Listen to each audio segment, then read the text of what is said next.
We've got a great special for you today. A good friend of ours, a contributor to Third Phase Moon, has an incredible interview with Whitley Strieber, the man behind the communion.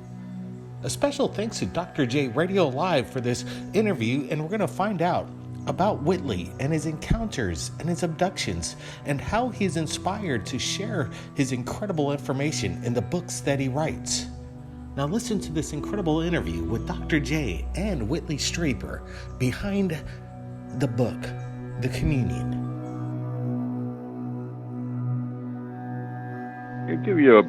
Go back a little ways. I had the communion experience in December of 1985. It was a physical experience, not unlike many of the experiences I have and have had.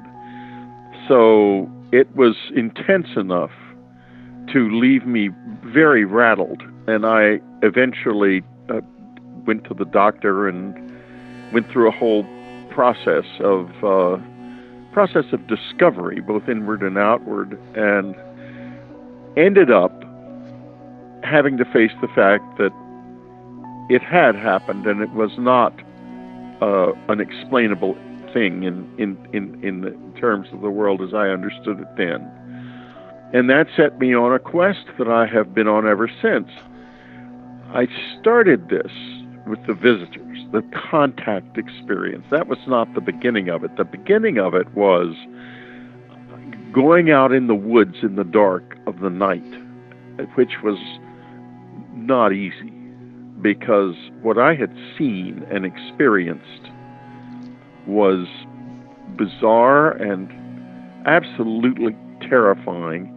And the sense of being, when I was with them, of being completely out of control of the situation, like an animal trapped in a cage, except the difference was I was not in a cage. I had absolutely no way to defend myself. I was physically naked and unable to control anything in any way. And going back to face that, and they weren't nice, they were hard on me. That was hard, but I thought to myself, they're real. This really happened. As incredible and bizarre and impossible as it seemed to the Whitley Strieber of those days, I had to face that fact. And when I started going out into those woods to indicate to them that I was ready to try to make a relationship, to learn more, they responded eventually. After a few weeks, I started to get a response, and that went on then for years, at least to about 1994 or so, during which time I wrote 2 more follow-on books to Communion, chronicling more experiences, transformation, and then breakthrough. And then during that period, I also remembered a lot about my childhood and wrote a book called The Secret School about that. And then the sort of final book in that whole thing was called Confirmation, which wasn't so much about my own experiences as about explorations and research into the phenomenon in general. Then it kind of stopped. I didn't have much going on between about 1996 or 7 and 2007, when there was a very extraordinary and powerful experience that I go into in the new book that set the stage for what would happen later. Then in 2015, in August of 2015, Annie passed away. And there was an extraordinary series of contacts with her that I wrote The Afterlife Revolution about, which is what we talked about when I was last on your show. That's right. And at the same time, the visitors returned and became very much part of my life. And that is the genesis of this new book. It's essentially more interpretive than the old books, because I understand this a lot more than I did then. And it is about the experiences that have happened with the visitors since 2015. And inevitably also with Anne and with the dead, this is all mixed in together. It is not, if they are from another planet, the visitors, and they may be, they also don't have a barrier between the living and, as Annie used to put it, what we call the dead.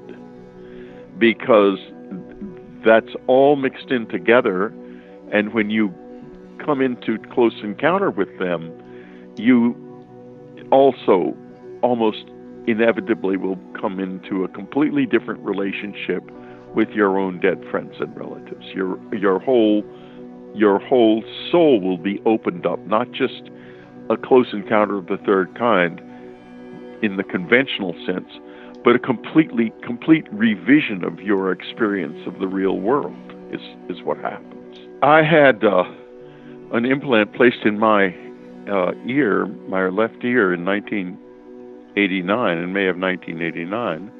I was awake when it happened. I just couldn't stop them, and it wasn't done by aliens as I understand them. It was done by two people, a man with a big red beard and a woman. And they arrived at our country house at about 11 at night. They announced their presence by the crunching of gravel in the driveway. And there was no sound of an engine, and there was no sign of any lights, which of course scared the hell out of me. And I went for the bank of floodlights that you could turn on right beside the bed.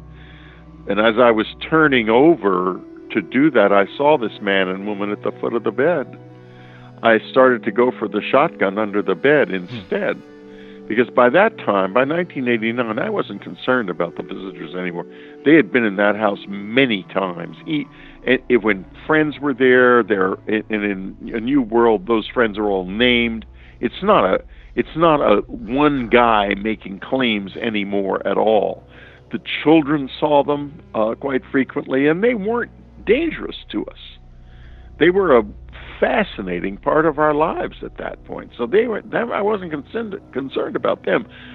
I was concerned about people because a lot of the local people were also seeing them when they worked at the house or their friends did, and the rumors were flying that there were demons.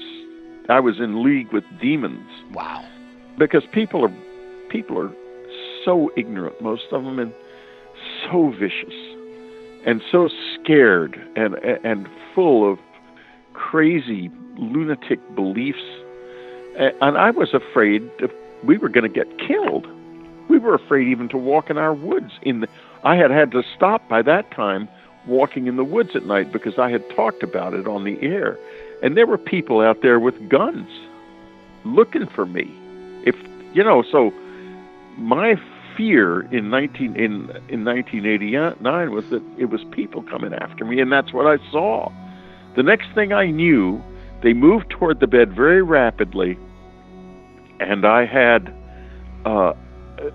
became unable to move. Paralyzed, right? I was lying on. I didn't feel paralyzed. I just couldn't move. In other words, I didn't feel any sense of anything. I just was everything was black in front of my eyes, and I was motionless, and turned to my right, and someone was pressing down on the left side of my head. That's what I remember. And the woman's voice was speaking very gently and sweetly. She sounded very gentle. And then it ended.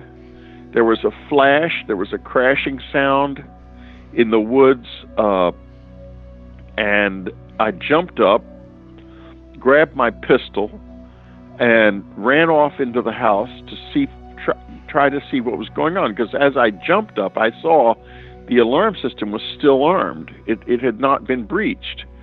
But I thought there must be something. They got in somehow. And I ran through the whole house. I checked the attic. I checked the basement. I checked every window and door in the house, not in the garage, but in the house. And absolutely nothing was amiss. So I ended up going back upstairs.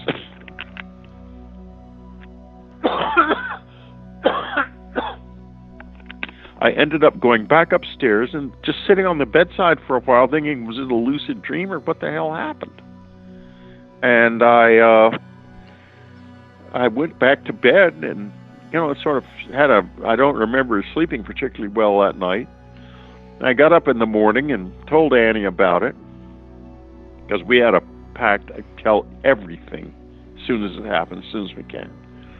And because not careful, the memories get all screwed up when you have high strangeness events, especially when they're traumatic, as any memory expert will tell you. In any case, then I opened the door into the garage to go out to get the paper. And the main garage door was wide open. And yet the alarm system was still armed. I was stunned, because there was no way that could be true. The alarm system had been breached big time by the garage door being open, yet there it sat. Wow, that blows armed. me away. So I called the alarm man. He comes rushing over, came over actually a couple hours later. He didn't come rushing over, but he came over quite quickly. And he checked it, and he said, Whitley, there's a huge magnetic field. It's off the scale on my Gauss meter. You can see it here. And there it was, totally off the scale. But there was no source. In other words, you can't have a free-floating magnetic field. There has to be a magnet there. In fact, for a magnetic field that large, it would have to be an electromagnet in that small an area. But there was no anything, nothing, just the two switches. So he just took the switches out and replaced them, and the thing worked fine after that. But we had absolutely no explanation for any of this. It was completely out of bounds technologically.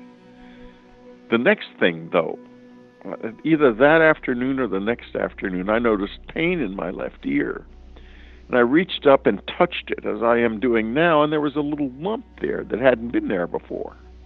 And I knew all about implants. I was already working with Dr. Lear, and I had my own program to try to detect implants a year before that, in 1988. So there was no question about in my mind. They had entered my house and put an implant in my ear. And I was beside myself. I never felt so claustrophobic in my life. It was horrifying. And I wanted it out. And Annie said, don't do that, Whitley. Let's see how it works first. Let's see what it is and see if you can get something out of it. You didn't sign on to this to run from it. I mean, you've been going out in the woods. You've written books. We're doing this. I said, well, yeah, but you're doing it without an implant in your ear. She said, well, that's true. And so I left it in for a couple of years. Actually, I had planned to have it taken out in a matter of months, but we went out and saw one of Roger's implant removals, yes, which I took her in order to allay her nerves, because he was a podiatrist and this was in my ear, and he had a highly skilled group of surgeons. I don't know if you were in any of his surgeries. I was, yeah. Well, 17. then you know. I mean, they were top drawer in terms of the quality of the work done. And she said, I absolutely am against this. You need to figure, you don't know a thing about it. You need to figure out if it has anything, is it communicating with you? What is it there for? It can't be there to watch you go down to the 7-Eleven and buy the paper. It's got to have another reason. And she was right. I mean, I wanted to know. I wanted to know more. So I struggled with it. It would turn on and turn bright red my ear would turn bright red from time to time, which it just did incidentally yesterday afternoon, amazingly enough.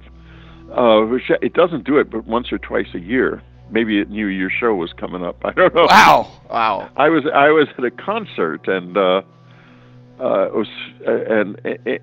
it was on for about 10 minutes. You can feel it when it's on. Ear gets very hot. And I'll tell you in a few minutes why that's so weird. It's unusually weird now.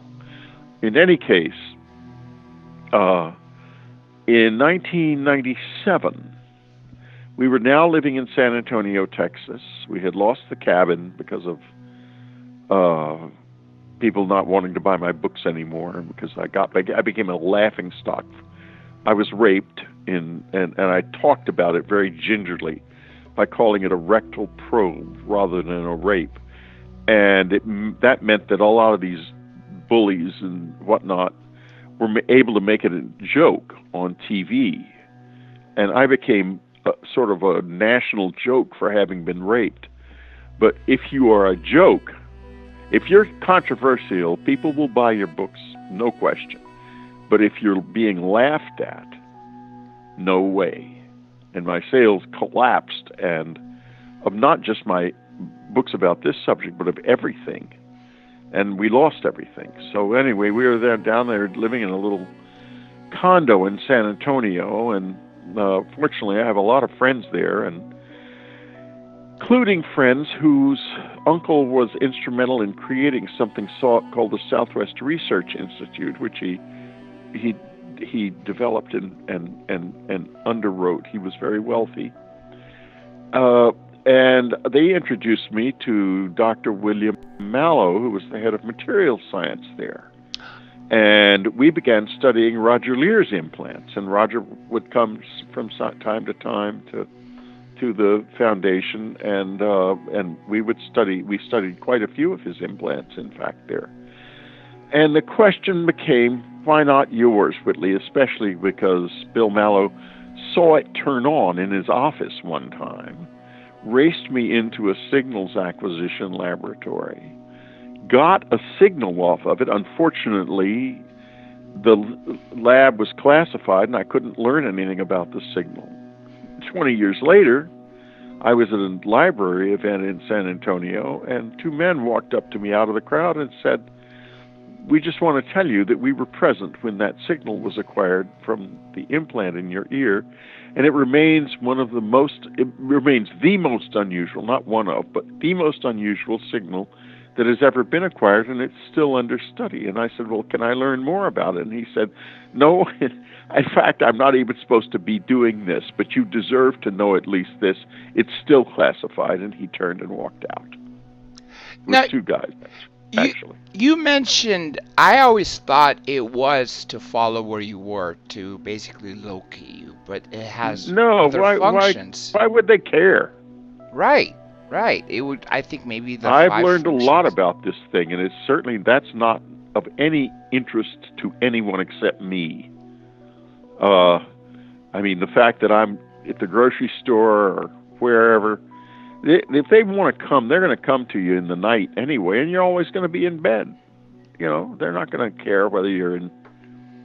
And the other thing is, they have never had any trouble finding me at all. And maybe it is the implant. I don't know. But what I found out it does is absolutely amazing. And I found all this out after Anne died. It didn't work. It really didn't work before she died. But after she passed away, I happened to be sitting in front of a bright white wall, and I noticed something very strange, not in my left eye, but in my right eye. There was a sort of slit. It was a neat oblong slit in the center of the field of vision, quite faint, not something you would notice normally. And so I noticed it because there was movement there, and I closed my left eye and peered at it, and the movement was letters racing back past at breakneck speed. In fact, they were words. I was writing at the time that I did this. And I thought, my God, this isn't a hallucination or some kind of natural thing. This is technology. But I asked my eye doctor for an exam, and I'm not going to tell him what I'm seeing, because I've learned that you don't tell doctors things like that. But I thought, if he sees something, he's certainly going to say it. And he gave me the exam, and he didn't comment on any slits or anything like that, so I assumed that he didn't see it. And in fact, I've had plenty of eye work done since then, and it has never been seen by anybody. But I can certainly see it. But not like now. If I went into a room with a bright white wall and looked now, it wouldn't be there. It comes after I start writing for a day or two, and I have learned a lot about it. It is I've learned to catch some of the words, and what it's doing is passing words that are indirectly related to what I'm working on and thinking about. And it therefore gives me, it's like a muse. It gives me ideas. And it enhances my ability to think tremendously. It's quite extraordinary in that respect. It's so valuable. I wrote a book called In Hitler's House, which I published under a pseudonym, the pseudonym of Jonathan White Lane, under a pseudonym because people would not be able to understand why Whitley Strieber would suddenly write a historical novel. Because in fact, I love to write historical novels. So it's a novel about Hitler, and it's very historically accurate. And I used the implant all through the writing of it to get all kinds of little details about Hitler's life, and they were always on the money, always. Then came the writing of A New World, and this thing became unbelievably useful. I got ideas from it. I got definition. If I would read passages that I'd written in my book, I would get all kinds of memories that I just seemed buried would suddenly show up, or ideas that I hadn't thought of in years. I even asked it once, I need to know, I bet there is something that I don't know anything whatsoever about that would be important to this book, of key importance. I want to know what that is. And it led me to the idea of the fine structure constant, which I knew nothing about, never even heard of. And when I looked it up, I found out that it was the most mysterious, it was the greatest mystery of physics. And it had been discovered by a great physicist named Wolfgang Pauli, who made it his life's work to understand it. And the mystery of it is so important to my book. And you read the book, you'll see why. But the mystery of it is that we don't know why it is what it is. It's 1/137th. And it is the distance between spectrographic lines in a spectrogram of the hydrogen atom, essentially, is what it is. And all of the other constants in nature, the Planck constant, which is the closest possible distance two things can be together, all of the other constants have an explanation in physics. In other words, we can understand why they are what they are. This one is totally arbitrary. It's, as Pauli used to say, it's as if God simply decided it was a fun number and made it that way. And it drove him nuts because he's a physicist. He's not interested in fun numbers. He's interested in how things work. He caused him to become a friend of the psychiatrist Carl Jung. And they together discovered what is known as synchronicity, which I'm sure your listeners know about. Oh, absolutely, yes. And this implant works. One of the main ways it works is by inducing synchronicity. It is the most sophisticated research tool I know of in the possession of anyone. And I am so grateful for two things. One, that it was put in me in the first place, enabling me in this time when I understand more to write A New World and Afterlife Revolution, because it helped me on that too. the book that I wrote with Anne after she passed away. It helped me with those things. I'm so grateful that it was put in, and I am so grateful to Anne for insisting that I not get it taken out. She let me. I finally, to go back a little bit, in 1997, the attempt was made to remove it by Dr. John Lerma, and when he touched it, opened up the ear, there was no scar there because it had been put in right through the skin.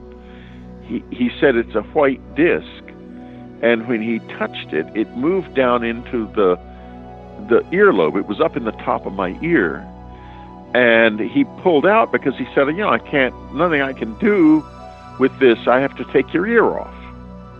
And the next day, it moved back up to where it is to this day.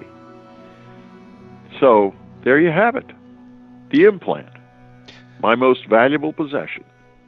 Let me give a shout out real quick to a super chatter. Justin T, thank you so much for your support, and of course to the Blue Crew. Now, let me ask you this, Whitley. What kind of implant? Did you ever have it removed? No, I didn't have it removed. So it's still there. You can't remove it. It's still there. I use it every day. And this is what helped you because of the synchronicity writing the new book as well. Yeah, absolutely. It helped me tremendously. It helps me with all my writing.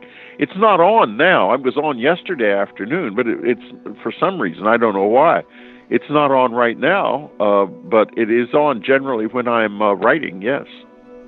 The new information we've just heard via Dr. J and the interview with Whitley Strieber can continue. If you go check out Dr. J Radio Live's channel, we're going to be supplying the original link. Tell them Third Phase of Moon sent you. Is it possible that Whitley Strieber still has this alien implant embedded in his brain? The inspiration behind his incredible books. Everybody, keep your eyes on the skies. Make sure you check out Dr. J Radio Live. Keep your eyes on the skies, everybody. Blake Cousins. We'll see you again next time.